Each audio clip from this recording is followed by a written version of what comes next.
वक्त आ गया है अपना डॉक्टर खुद बनने का, अपने घर में ही हॉस्पिटल खोलने का। आप बोलेंगे क्यों? कारण ये कि अब अच्छे दिन नहीं रहे और जो आप देख रहे हैं यह है भारत के इतिहास का सबसे बड़ा काला सच।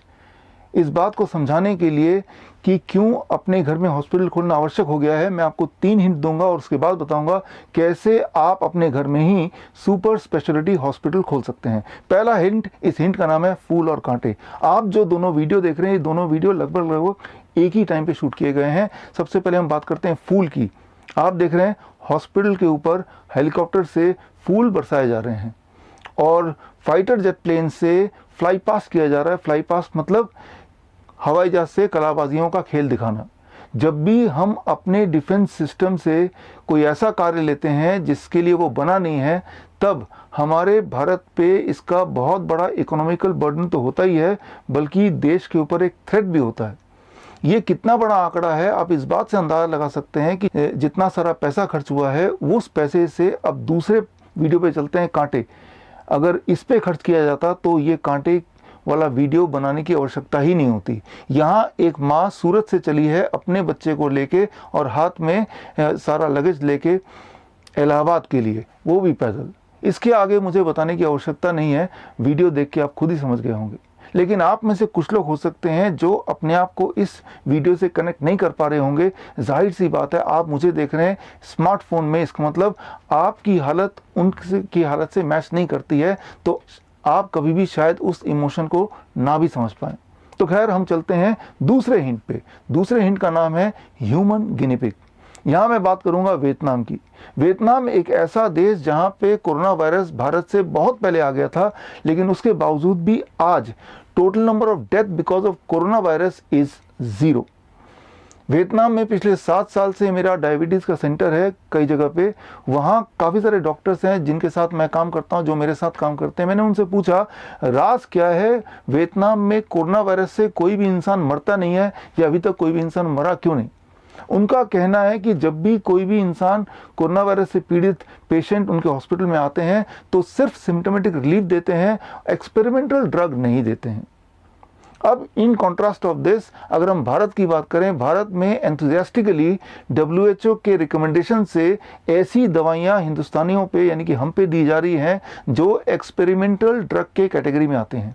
मतलब HIV की दवा, मलेरिया की दवा, ऐसी दवाइयां जिनका कोरोना से कोई लेना देना नहीं है, जिसमें कोई एविडेंस नहीं है कि कोरोना के पेशेंट को किसी भी प्रकार से कोई फायदा हो सकता है। हाँ, ये एविडेंस है कि कोरोना के पेशेंट को नुकसान हो सकता है, बहुत ज़्यादा नुकसान हो सकता है, उसके बावजूद भी ये दवाइयां हमारे पेशेंट को दी जा रही हैं। आप इस बात से अंदाज़ा लगा सकते हैं कि एक ग्रुप ऑफ पेशेंट जिनको मलेरिया की दवा दी जा रही है in comparison to the group of patient जिनको कोई दवा नहीं दी जा रही है, जिनको मलेरिया की दवा दी जा रही है उनके मौत के चांसेस, उनके मरने के चांसेस लगभग 300% है, यानी कि 3 टाइम्स।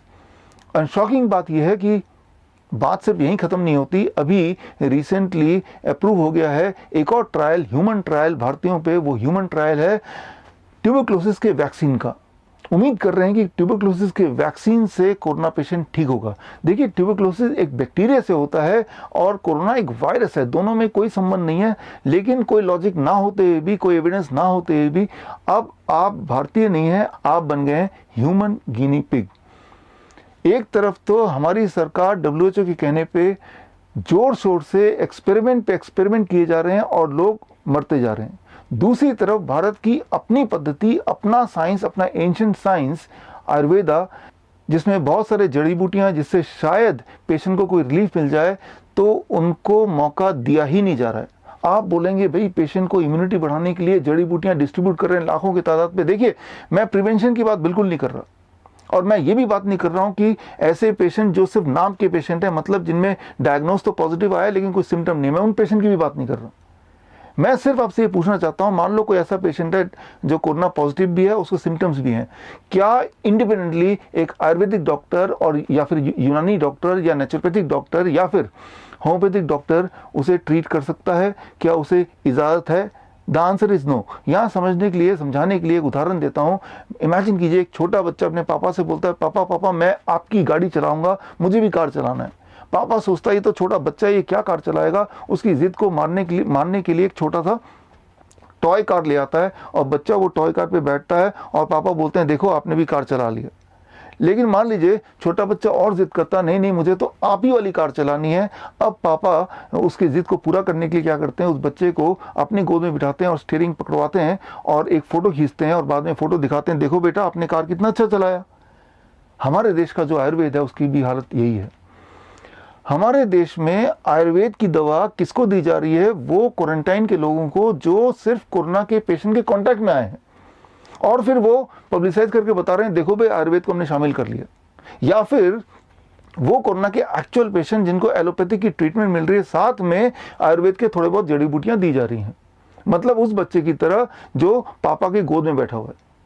अगर हमारी सरकार को आयुर्वेद पे विश्वास है ही नहीं तो ये जो आयुष डिपार्टमेंट है इसको बंद कर देना चाहिए और आयुर्वेदिक सारे डॉक्टर्स जो हैं इनके सर्टिफिकेट कैंसिल कर देना चाहिए। एक तरफ तो हिंदुस्तान जो एक्सपेरिमेंट पे एक्सपेरिमेंट कर रहे हैं, भारतीयों को गिनी पिग बना के रख दिया, मौत पे मौत हुई जा रही है। दूसरी तरफ तंजानिया एक बहुत ही गरीब देश, लेकिन यहाँ के जो प्रेसिडेंट हैं उनको अपने थेरेपी पे विश्वास है पूरा, और WHO के दवाओं के बावजूद भी अपनी ही जड़ी बूटियों से अपने देशवासियों के इलाज में लगे हुए हैं।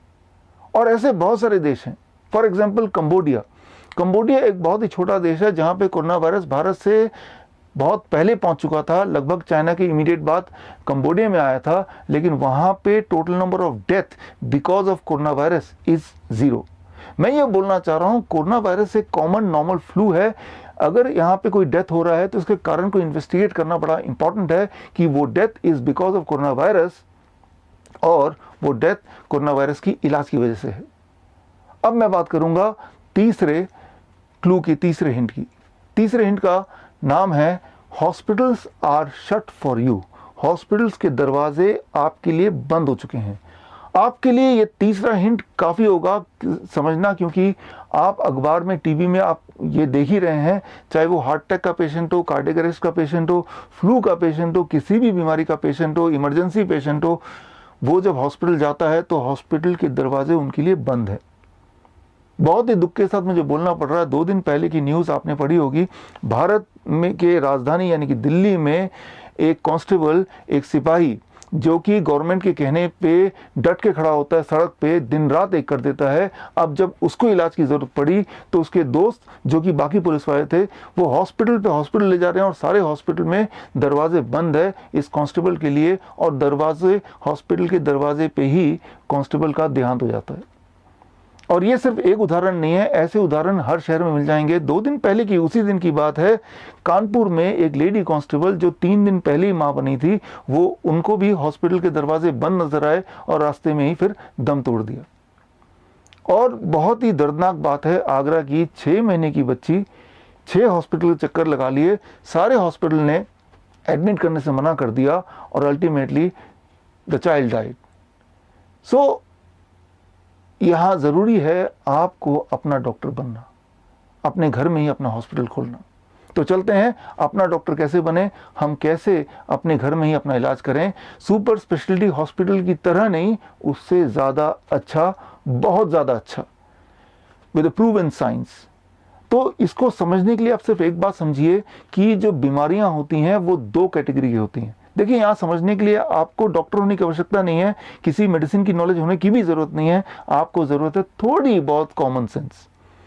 बेसिक बात यह है कि कोई भी बीमारी को आप 2 कैटेगरी में बांट सकते हैं, या तो एक्यूट या क्रॉनिक। क्रॉनिक का मतलब है जो लंबे समय से बीमारी चल रही है, जैसे डायबिटीज़ है, हार्ट डिजीज़ है, कैंसर है, थायराइड डिजीज़ है, आर्थराइटिस है, अस्थमा है, क्रॉनिक।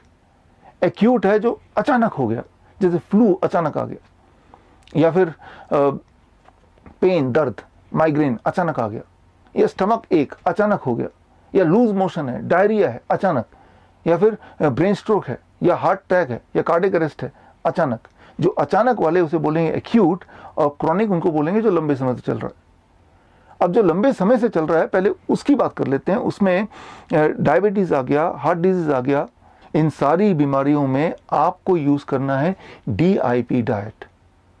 DIP डाइट कैसे यूज़ करेंगे, DIP डाइट को समझने के लिए स्क्रीन पे दिए हुए जो वीडियो है, इस वीडियो के लिंक में जाके आप DIP डाइट देख सकते हैं, समझ सकते हैं। छोटा सा वीडियो है, आपको DIP डाइट एकदम क्लियर हो जाएगा। ये वीडियो मेरे YouTube चैनल में है, फेसबुक में है फिलहाल अभी तक, लेकिन मुझे पूरा यकीन है कि फेसबुक और YouTube ये वीडियो जल्द से जल्द डिलीट कर देंगे। अगर ऐसा होता है तो आप स्क्रीन पे दिए हुए इस लिंक में मेरे वेबसाइट पे जाके भी इस वीडियो को देख सकते हैं और देख के समझ सकते हैं कि DIP डाइट होता क्या है। और आपको समझ आ जाएगा कि 3 दिन के अंदर ही आपका ब्लड शुगर टेपर डाउन हो जाएगा। आपकी मजबूरी हो जाएगी डायबिटीज़ की दवा को कम करना या फिर इंसुलिन को टेपर डाउन करके ऑलमोस्ट धीरे धीरे नील करना। तो ये जो DIP डाइट कैसे लेना है मैं आपको समझा दूं। ये 2 फेजेस में बांट सकते हैं। फेज 1 ऐसी बीमारियां जो आपके इनिशियल स्टेज में हैं। डायबिटीज़ के केस में जो डायबिटीज़ के दवाइयों पे हैं, सिर्फ मेडिसिन पे हैं, वो फेज 1 पेशेंट बोल सकते हैं। जो इंसुलिन पे है वो फेज 2 पेशेंट बोल सकते हैं। या फिर हार्ट डिजीज़ में जो सारे कामकाज कर पा रहे हैं लेकिन जब सीढ़ी चढ़ते हैं तब थोड़ा एंजाइना होता है, दर्द होता है, या जब भारी भरकम काम करते हैं तब पेन होता है, तो फेज 1 पेशेंट। या फिर ऐसे पेशेंट जो उठते बैठते हमेशा दर्द ही दर्द रहता है, फेज 2 पेशेंट। या फिर ऐसे पेशेंट जो 10 साल से ज़्यादा हो गए दवाई खाते खाते आराम नहीं मिला, फेज 2 पेशेंट। कैंसर के केस में स्टेज 2 कैंसर तक बोलेंगे फेज 1 पेशेंट, उसके बाद बोलेंगे फेज 2 पेशेंट। अस्थमा के केस में अगर एक बार पंप करने से पूरा दिन भर का काम चलता है, फेज 1 पेशेंट। अगर 2 बार 3 बार 4 बार लेना पड़ता है तब आपका काम चलता है, फेज 2 पेशेंट। जो फेज 1 पेशेंट है उनको सिंपल DIP डाइट पे रहना है, और डाइट पे रहने से कितने दिन में आराम मिलेगा वो सारा कुछ आपको उस वीडियो में दिख जाएगा। और फेज 2 वाले जो पेशेंट हैं वो फेज 2 वाले पेशेंट को DIP डाइट माइनस प्लेट 2 इन लंच वाला जो प्लेट 2 है उसको ख़त्म कर देना है फेज 2 वाले पेशेंट को, तब तक ख़त्म रखना है जब तक आप फेज 2 में हैं। और जब आपके सिम्टम या आपकी दवाइयाँ टेपर करते करते फेज 1 में पहुंच गया, तब DIP डाइट जो स्टैंडर्ड DIP डाइट है उसे फॉलो करना है, उसे ज़िंदगी भर फॉलो करना है। और जब उसे फॉलो करेंगे, स्टेज 1 के पेशेंट के लिए मैं बोल रहा हूँ, फेज 1 के पेशेंट के लिए बोल रहा हूँ, तो हफ्ते में 1 दिन 1 मील चीटिंग डाइट भी चलेगा। चीटिंग डाइट का मतलब ये है हफ्ते में 1 बार जो मर्जी खाओ तब भी चल जाएगा। मैं ये बोलना चाह रहा हूँ कि आपके टेस्ट के अनुसार जो भी आप खाना चाहें उसकी अनुमति है, लेकिन कभी कभी ताकि हेल्थ भी मेंटेन करें और साथ में अपना टेस्ट भी मेंटेन करें, दोनों का एक अच्छा कॉम्बिनेशन। अच्छी बात यह है कि कुछ दिनों में, मैं महीनों की बात नहीं कर रहा, कुछ दिनों में आपकी दवाइयाँ भी छूट जाएंगी और आपका हेल्थ भी अच्छा होने लगेगा, ऊपर से आप लाइफ का मज़ा भी उठा पाएंगे।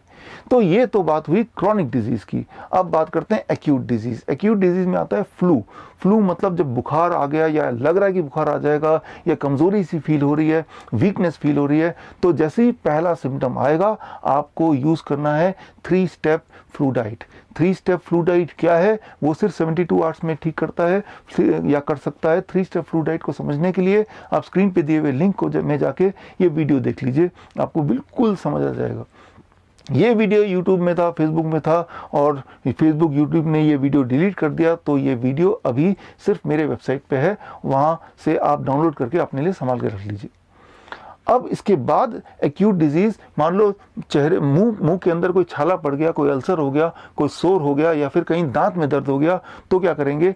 तो जो रूल है वो है DIP डाइट ब्रैकेट में लिक्विड, यानी कि लिक्विड फॉर्म में बना देना है DIP डाइट को। यानी कि जो प्लेट 1 है या फ्रूट ब्रेकफास्ट है, सबको मिक्सी में घोल के अलग अलग उनको स्मूदी के फॉर्म में पीना है 3 से 5 दिन।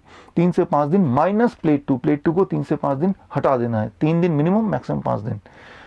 साथ में क्लोव ऑफ गार्लिक, लहसुन का एक टुकड़ा, उसको आप कूट के थोड़ा सा उसको वहीं पे रखिए जहाँ पे पेन है। अगर तो पेन है, अगर तो सोर है तब नहीं करना है, लेकिन दांत में दर्द है तो लहसुन का टुकड़ा भी रखना है, दिन में 1 बार 2 बार 3 बार आपके दर्द के अनुसार। तो इतना ही कर लेंगे तो मुंह से जुड़े हुए जितने भी सारे प्रॉब्लम्स हैं वो 3 से 4 दिन या 5 दिन तक ठीक हो जाएगा। और उसके बाद अब आप गांठ बांध लीजिए कि आप DIP डाइट पे ही रहें ताकि किसी तरह का कोई लाइफस्टाइल डिजीज़ आए ना। अब नीचे चलते हैं, स्टमक पे आते हैं। स्टमक से जुड़े हुए कोई भी प्रॉब्लम हो, एक्यूट प्रॉब्लम मतलब डायरिया है, लूज मोशन है, स्टमक एक है, 24 घंटे के लिए कोकोनट वाटर फास्टिंग। 24 घंटे के लिए सिर्फ कोकोनट वाटर पे रहेंगे, कुछ और नहीं, बिल्कुल कुछ और नहीं। कितना कोकोनट वाटर? आपके बॉडी वेट के हिसाब से। मान लीजिए आप 70 kg आपका वेट है, 7 ग्लास कोकोनट वाटर पूरे दिन भर में, कुछ और नहीं खाना, कुछ और नहीं पीना है। मैंने देखा है 24 घंटे लगते हैं पेट से जुड़े हुए सारे प्रॉब्लम को रिजॉल्व होने में। अब चलते हैं लंग्स पे। अगर सूखी खांसी है या अस्थमेटिक अटैक है, ऐसे केस में आपको क्या करना है, DIP डाइट, DIP डाइट के साथ टर्मरिक,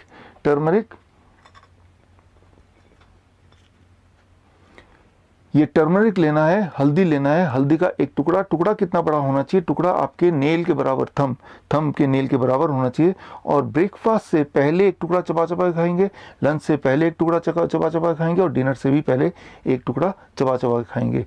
मतलब DIP डाइट के साथ आपको इसको खाना है। कब तक खाना है ये, जितने दिनों तक आपका चेस्ट कंजेशन रहेगा, जितने दिनों तक ड्राई कफ रहेगा, जितने दिनों तक आपका रेस्पिरेटरी अटैक रहेगा, तब तक करना है। वो 3 दिन भी हो सकता है, वो 1 महीना भी हो सकता है। 3 दिन से लेकर 1 महीने के बीच में उसको करना है। तो ये है रेस्पिरेटरी प्रॉब्लम का सोल्यूशन। अब आते हैं किसी भी तरह के पेन। अगर आपके घुटने में पेन है, रीढ़ की हड्डी में पेन है, या सिर में हेडेक है, तो उसके लिए aloe vera, number 1, aloe vera gel, not from the bottle, plant. Aloe vera का पौधा घर पे परमानेंट रख लीजिए। एलोवेरा का पौधा में से एलोवेरा स्क्वीज करके निकालिए, और जहां भी दर्द है 5 मिनट उसको मलिए। और सिर के अलावा बाकी कहीं भी अगर दर्द हो, मलने के बाद हॉट फर्मेंटेशन मतलब हॉट वाटर बैग लीजिए और उसको रखिए उस जगह पे जहाँ पे दर्द है, और उसको जब तक रखिए जब तक आप वो ठंडा नहीं हो जाता, थोड़ा भी अबाउट 30 सेकेंड, फिर उसको दोबारा गर्म कीजिए और दोबारा उसको रखिए। ऐसा 15 मिनट का एक प्रोसेस कीजिए, आपको आराम मिलेगा। अगर माइग्रेन है, हेडेक है, तो एलोवेरा लगाना है 5 मिनट, कोई मालिश कर दे तो अच्छा है। और उसके बाद आपको क्या करना है, एक बाल्टी में गर्म से गर्म पानी भरना है, उतना गर्म जितना आप सह पाएँ, और अपने पैरों को उसके अंदर डाल देना है, घुटने तक पानी हो, और ऐसा 20 मिनट बैठना है। 20 मिनट के लिए जब बैठेंगे तो बीच में 5-7 मिनट बाद पानी ठंडा होने लगेगा, तो एक मग से पानी निकालेंगे और दूसरे मग से बहुत गर्म पानी उसमें ऐड करते जाएंगे, ताकि गर्म जो है वो लगभग बना रहे 20 मिनट तक। तो ऐसे में आप देखेंगे कि जो हेडेक है या माइग्रेन है वो धीरे धीरे रिजॉल्व हो रहा है।